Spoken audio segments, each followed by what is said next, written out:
Good evening, everyone. My name is Jennifer O'Toole-Seka. I'm a counselor at Rochester High School, and we have a guest today, Dr. Woelke, coming to us from Rochester Academic Family Medicine here in Rochester Hills, Michigan. And he's coming with us tonight to talk about essentially sleep. So we're going to start off with Dr. Woelke and ask him some really specific questions regarding his career path, because as we know, Dr. Woelke didn't become a doctor in a day. It obviously was a process and a journey for him. A long one. A long one. And it's always great to hear about different people's journeys. So Dr. Woelke, can you give us just a short kind of brief summary of maybe what it was like when you were in high school, different courses that you maybe took, and what your path looked prior to medical school? Sure. Yeah, so I went to Notre Dame Prep right down the street from here. When I was in high school, I couldn't sit here and tell you that I knew exactly what I wanted to do, but I did have a bit of an interest in science, so I think that's fair to say.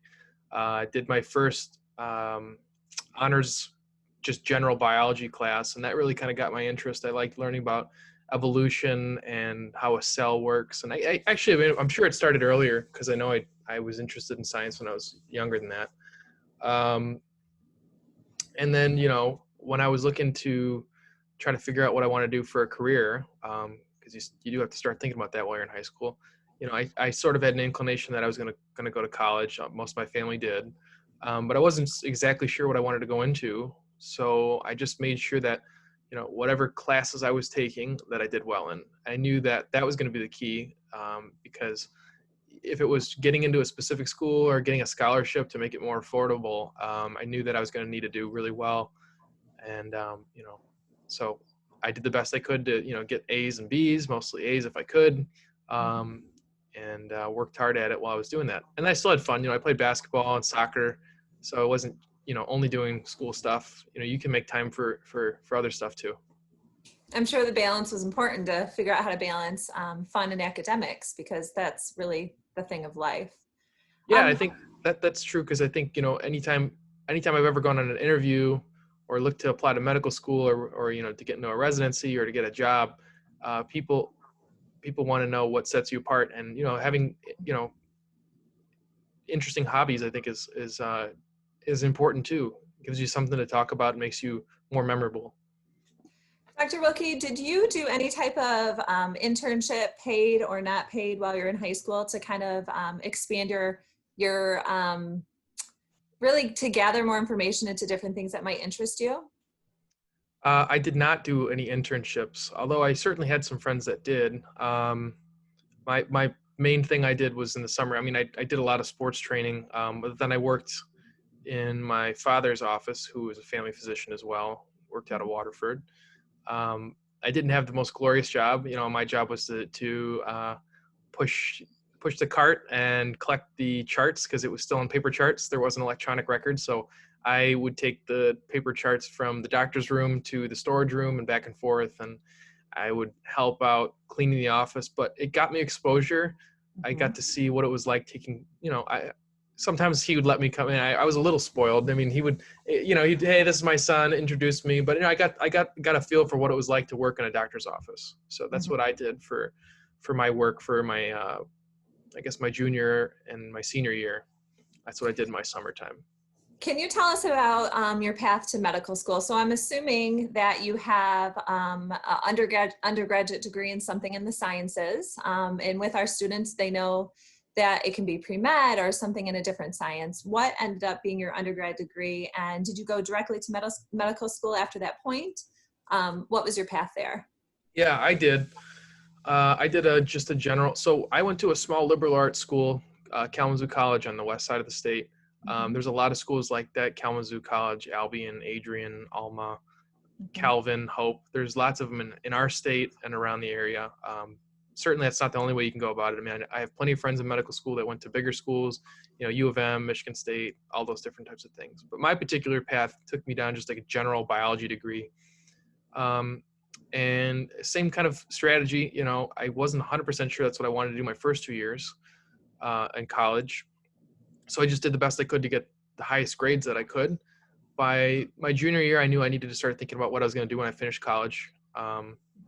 So I sort of narrowed it down to either doing maybe like a master's in biology because I was interested in fisheries, or doing medical school. And luckily for me, a lot of the prerequisite classes overlapped.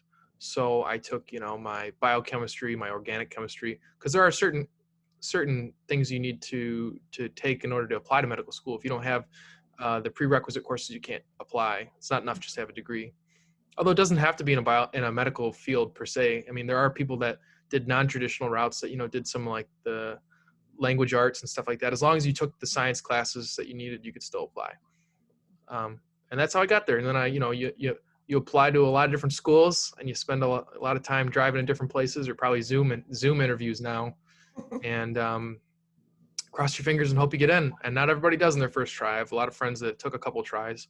I was lucky. I got to Wayne State on my first shot, but I think something like 50% of students that end up getting into medical school don't actually Oh, wow. make it in their first time. Yeah, it's almost more uncommon to go straight because it's Okay. so competitive.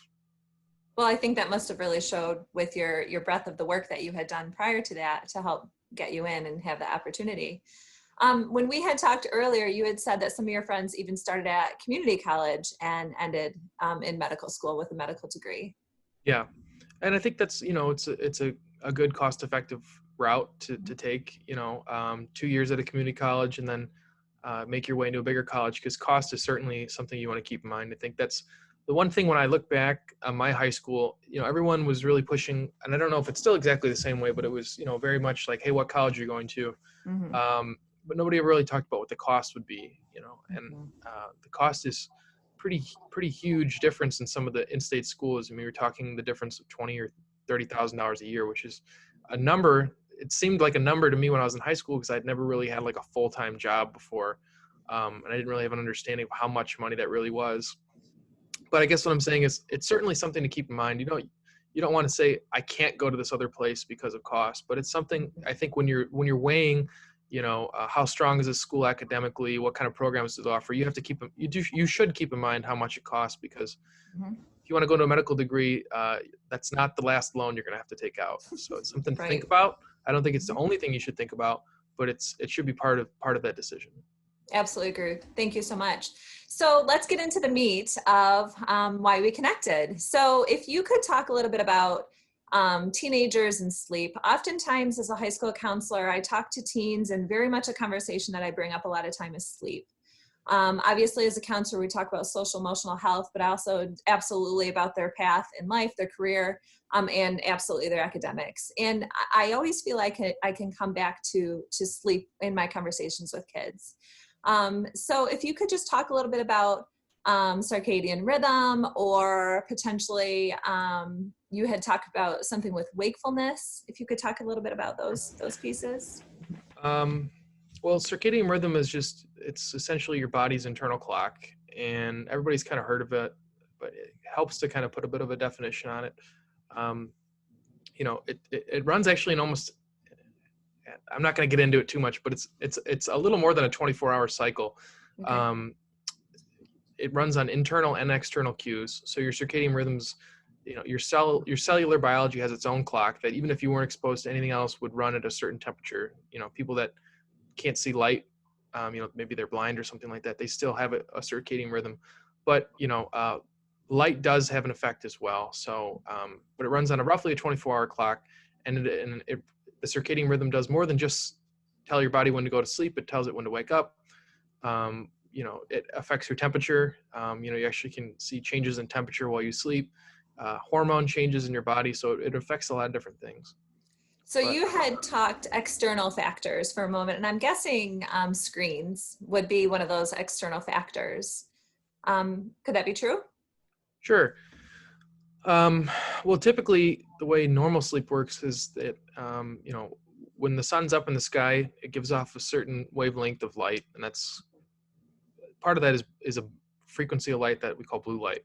Mm-hmm. And that tells your body that, hey, it's daytime, because human beings are meant to be awake during the day for the most part. Some people have some people are shifted sleepers, and they're actually, genetically predisposed to want to go to bed earlier or later, but in general, most of us are up from sunrise to sundown, at least our ancestors would have been. And so light was kind of a cue for when you need to be awake and when you didn't. And when it got dark out, your body, your internal circadian rhythm kind of changes with the season. It would tell you it's time to go to bed. Yeah, and it's not 100%, you can't, but we have suspicion right now that a lot of, a lot of the electronic devices, they do give off some of that blue light frequency. And some studies have shown that, that blue light can actually inhibit your body telling itself when it's tired. So even though you're on your phone or your computer, if it's late at night, although the sun's down, you're still getting some of that blue light. So your body's not, it can be a bit confusing. And so it makes it difficult sometimes for you to fall asleep or to kind of fall into the level of sleep that you need to. So yeah, so using devices before you go to bed it's hard to do, right? Because we all, set our phone alarms and people go on and browse social media or whatever, but it takes some discipline. But if you can, avoiding using, electronics an hour before you go to bed can help you fall asleep earlier. And so if that's already an issue for you and you're not getting enough sleep as it is, and you're using electronics, you're really hurting yourself in more than one way. So I heard you say, just to recap on it, because this is again, a conversation that I have with a lot of my teens. You said pretty much ending that use of a screen about an hour prior to bed, just to allow your body to really settle down and not, adjusting to the light. Yeah, that's the recommendation we use. And then I personally tell my patients, a lot of the phones nowadays have a nighttime mode where it tries to filter out some of the blue light, or there's apps like Flux that you can use in your computer. And all that app does is it just tries to filter out how much blue light's giving off from your monitor. So, I mean, I recommend not using an hour before you go to bed, but at a minimum, you should be trying to use blue light filters, and those might be helpful. I have a nighttime filter on mine, and it's just also a nice reminder for me, like it's time to settle down. Yeah. It's time to get off the phone and time to really start to get into that pattern of restfulness as much as I can. I think it's worthwhile to talk about a couple other things too. Teenagers specifically, they have different sleep needs than adults and kids. When you're a baby, you sleep like all the time. You're basically sleeping more than you're awake, which is, and then as you get older, that changes and you're awake for more of the day. You take naps and then those kind of get less and less. And then when you reach your teenage years, your sleep actually gets a bit shifted. So it's not necessarily, mom and dad can get kind of mad because, why is my kid staying up so late? But part of that is, teenagers are naturally inclined to stay up a little bit later. And that actually kind of goes away a little bit. So as you become a teenager, you're more likely to go to bed maybe an hour or two later than mom and dad. What that means is that, if you really got to be vigilant with, not using the stuff that's going to keep you awake. Like we'll talk about sleep hygiene, but if you have bad sleep hygiene and you're already in that age where you're having a hard time falling asleep earlier, then you're really going to limit how much sleep you get, because school starts, early in the morning. And if you're going to bed late, which you may be a little bit predisposed towards, anyways, then you're not going to get how much you need. And teenagers do need more sleep too. Adults 7 to 8 hours in general, but teenagers they really should be getting more like 8 to 9 hours of sleep for good brain development. And that really is a big struggle, and there's many factors at play, obviously, involved in that. Could you talk about sleep hygiene for teenagers? Yeah, well, sleep hygiene, yeah, for teenagers, particularly, caffeine might be starting to come into play. I don't know how many little kids are drinking coffee, but probably there's some amount of 15, 16-year-olds that are starting to maybe experiment with drinking coffee. Or energy drinks. Energy drinks, yeah, like Monster or Red Bull. Yeah. Because you're not getting enough sleep, and there's a reason for that. So there's actually two things that affect sleep. There's a process S and a process C. Process C is your circadian rhythm. That's basically the same all the time, except for maybe if you go on like an airplane or you work a night shift. Usually that's the same for everybody. The process S is your sleep drive. And all that is it's just an accumulation of byproducts. So your body makes certain things during the day, kind of like when your car burns gasoline, it gives off, carbon dioxide. your body kind of does the same thing. It uses its energy, uses its ATP, and one of the things it makes is called adenosine. And so what happens is that when you drink caffeine, it's sort of high, it's a camouflage, and it makes your body not realize how much adenosine you have. And so what happens is that you drink it in the morning, maybe you didn't get enough sleep, it wakes you up because your body doesn't have it doesn't sense that accumulation, right? Mm-hmm. So that's okay in the morning because you take it in the morning, and then by the end of the day, you might be extra tired because you took the caffeine in the morning. But what happens is if you start drinking caffeine in the late afternoon, maybe 2, 3, 4 o'clock, your body doesn't have enough time to kind of get rid of that caffeine. And so when you're ready to go to bed at 11 o'clock, if you drink caffeine too close to bedtime, you just can't. You just can't Yeah. fall asleep that easily. You can try, but you might end up just laying there because the caffeine's kind of confusing your body. It's sort of disrupting that metabolic, that process S that we call it.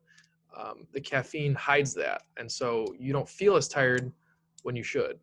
Mm-hmm. So one thing you can do is, I guess, what can you practically do about that is if you're going to have caffeine, limit how much you're having. And then I tell my patients and I tell kids that I see in the office, try not to have any past like noon if you're going to have any. So talking about sleep hygiene, are there any other pieces that you'd like to add in for that? Yeah. We talked about screens and light and obviously caffeine. Any other factors? Kids are, especially teenagers, you guys are probably involved in a lot of different sports, which is great. Actually, exercising can be really helpful for sleep. But one of the things that you have to keep in mind is not to train too late. So you really should try to finish working out no more than an hour before you're ready to go to bed. Ideally, you're giving yourself like an hour and a half. So if your bedtime is 11, you should finish your sport training by 9:30, which means you need to be starting at like about 8:30 or 8 or however long your practice is going to be, usually hour and a half. You just need to make sure that you're giving yourself about an hour and a half before you actually want to fall asleep. Otherwise, you could have a difficult time as far as exercise goes. So if a teenager happens to be really tired, I've talked to a lot of my teenage kids, and they're talking about taking naps right after they're getting home from school. They've shared a variety of lengths of the nap. Where's your stance on naps in the teenage kind of brain and body? I don't know if it's that much different for a teenager. Maybe it is. I just haven't seen that. But in general, naps can be a good thing, but can also be harmful. Depends how you use them. Mm-hmm. They can be a powerful tool, and they can be a problem, because if you're developing what's called sleep debt is, you can think about it like borrowing money. And if you're borrowing money, you have to pay back at some point. It's the same thing with sleep. If you're not getting enough sleep, it's interesting because you acclimate to it. You might not realize that you're not getting enough sleep chronically, but your performance drops. And so you just don't really realize it as much. But one of the things that you might do is you might take naps to try to make up for it, which can be helpful. They shouldn't be a substitute for good sleep, but if you're taking naps, there's a couple ways you should do it. They should probably be less than about a half hour. So if you're going to take a nap, you aim for less than a half hour, because without getting into too much detail, a full sleep cycle is about an hour and a half. So if you sleep for 45 minutes, you're waking up about in the middle of a sleep cycle. And then that causes what's known as sleep inertia. Okay. And everybody's probably experienced that, where they take a kind of an awkward, maybe like an hour-long nap, and you wake up and you feel almost more tired than you did before you started the nap. And that's because the reason is that when you go through sleep, you go through different phases of sleep. Basically, you can think of it like light sleep to deep sleep. Maybe REM sleep is part of that. That's where you have the dreaming. And if you only take a half-hour nap, you really only enter into the light sleep. You might just barely start touching into the beginning stages of deep sleep. So if you wake up after a half hour, you haven't reached into that deep portion of sleep. And it almost goes up like a hill. It goes up and then back down. So if you fall asleep pretty early, you haven't gone up that hill, so you don't have to come back down from it. So you're not as tired. So if you keep it at about a half hour, that's pretty ideal. If possible, you should be trying to sleep somewhere in the middle of the day. So, if it's on a weekend, trying not to take a nap after 5 o'clock, because the closer you take a nap to when you need to sleep, it also disrupts that process S, because it does reduce a little bit of that sleep drive. So if you take a nap too close to like when your bedtime is, which is kind of hard to say. It changes for everyone, but a good rule of thumb is not before 5 o'clock. I mean, not Okay. after 5 o'clock. Mhm. So don't take the naps too late in the day because that'll disrupt how much you want to sleep. And then don't take them too long because that'll make you feel almost worse than if you took a shorter nap. Do you want to touch for a quick second on sleep and athletic performance or even academic performance? Sure. There's some good studies. So there's been some studies out of Stanford and with some of the professional basketball teams where they look at how does sleep affect performance. In particular, I can speak to basketball. They found that with these athletes, what they did was they took one group of people and they said, you have to sleep this much. And the other group of people said, sleep as much as you want. And a lot of them, it wasn't enough because they weren't getting enough sleep at baseline. So the people that got at least the 8 hours of sleep, which is the recommendation for somebody probably in their 20, it's closer to 9 hours for teenagers, but in someone in their, late teens, early 20s, it may be more like 8 hours of sleep. And they got that 8 hours of sleep. And what they found was that these same people, without any additional training, they didn't give them extra, shooting exercises or extra training. The only thing they changed was how much they were sleeping, and otherwise it was all the same. Their free throw percentages went up. The reaction times were better, which, it's hard to quantify when you're playing a sport, but maybe that means you get a steal or, you're playing defense and the person doesn't score on you because you're a little faster. Mm-hmm. And they, like I said, they shot free throws a little better, so their accuracy was a little better. But, we can probably attribute some of that to concentration because we know when you don't get enough sleep, your concentration decreases. And it probably applies to school too. If you're not getting enough sleep, well, we know that, sleep is really important for building memory. That's one of the main things that sleep. In addition to kind of cleaning the brain out of all those metabolic processes, that process S, sleep kind of flushes everything clean. It also consolidates memory. So if you're learning stuff in school, but you're only getting 4 or 5 hours of sleep, you're almost wasting your time because you're not going to remember that. It's not going to store that as a long-term memory. It's going to go in one ear and out the other. So, And that is really a super powerful statement, to be 100% truthful with you, because I hear a lot of my kids talk about kind of cramming prior to a test and staying up all night to do that AP work or whatever the case may be. So I think it's important that you made that statement. Yeah. And I think, as far as learning goes, it does help to be consistent. Cramming before a test can maybe help you. It might help a little bit for the day of the test. I think that's possible. But as far as like actually building long-term memory, you're not going to retaining that information. And that might seem kind of like well, who cares as long as I get an A on the test. But sometimes some of the tests are cumulative, so if you're only cramming for each short, small test, by the end of the semester, and you got to take the test that has everything on it, you might not be able to remember it as well as if you got enough sleep and if you spaced out your studying. So, it's cramming's, it's a short-term thing, and it can maybe help for one day, but you're hurting yourself in the long term. Can't be the consistent way to study. Yeah, that is. Can you talk for a quick moment about sleep and weekends? So we have our teenagers that are getting up really early in the morning. They're heading to school starting at about 7:30 in the morning. Should they attempt to have some consistency on the weekends? That's really a big ask for teens, to be honest. And honestly, for me, I'd like to sleep in a little bit as well. Can you talk about recommendations regarding week sleep schedule versus weekend sleep I think schedule? what you'd find is that if you're getting enough sleep during the week, you wouldn't feel as inclined to sleep in on the weekend because a lot of that is sleep debt. And so what's happening is if you're finding that you're sleeping until noon on a Saturday, you're probably not getting enough sleep during the week. So if you're able to get another hour, if you're able to get at least 8 or 9 hours of sleep during the week, you probably would find you wouldn't sleep in as much on the weekend. That being said, if you're not getting enough sleep, you're really not going to be able to help it. You are going to end up sleeping more on the weekends because like I said, you're building up a sleep debt and you have to pay it back at some point. So that's what ends up happening. As far as, people that might have a hard time falling asleep, because that's a common complaint. Insomnia we call that insomnia when someone can't fall asleep. Insomnia can partially be attributed to disrupting your circadian rhythm, which is what we talked about, that drive that wakes you up every day. And part of that is also built on habit. So if you're not consistent with when you go to bed, you might find it difficult because your body will not really have a consistent schedule. So if you're going to bed at 9 o'clock, 10 o'clock, 12 o'clock, 9 o'clock, 12 o'clock, then yeah, it's going to also be harder for you to wake up when you need to. So if you can try to wake up within an hour of when you go to bed within an hour and wake up within an hour, so if you're going to bed at 10, 11, and you're waking up at 7, you're getting about 8 hours of sleep, 9 hours of sleep, depending on when you're going to bed. And on the weekends, you'll probably find that you'll wake up naturally within an hour or two when you want to, as long as you're getting enough sleep.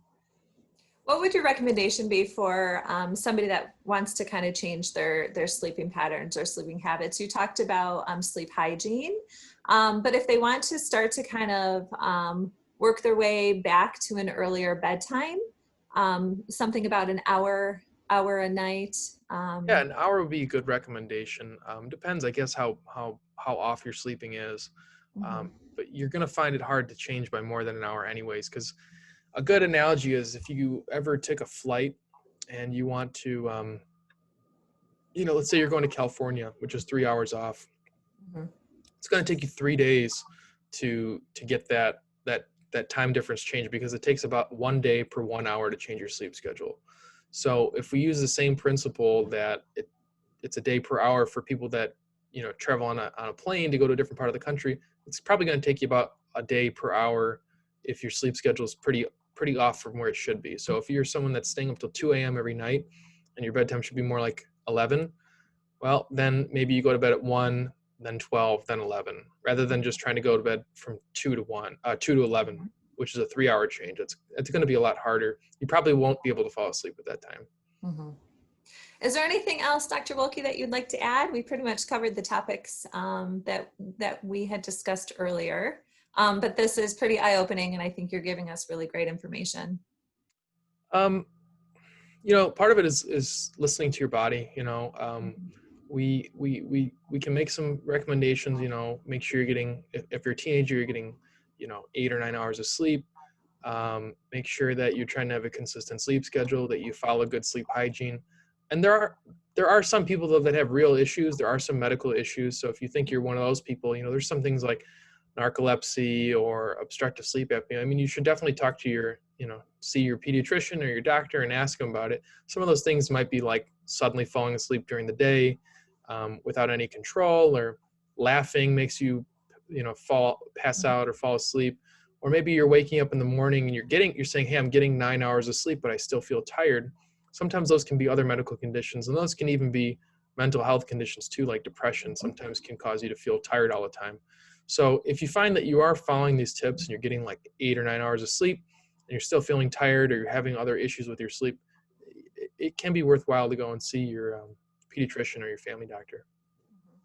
Thank you so much, Dr. Woelke. It's been a pleasure having you, and I'm sure our community is going to really appreciate this information. Yeah, thanks, Jennifer, for having me. And if you guys ever need to see us, we're happy to see anybody anytime.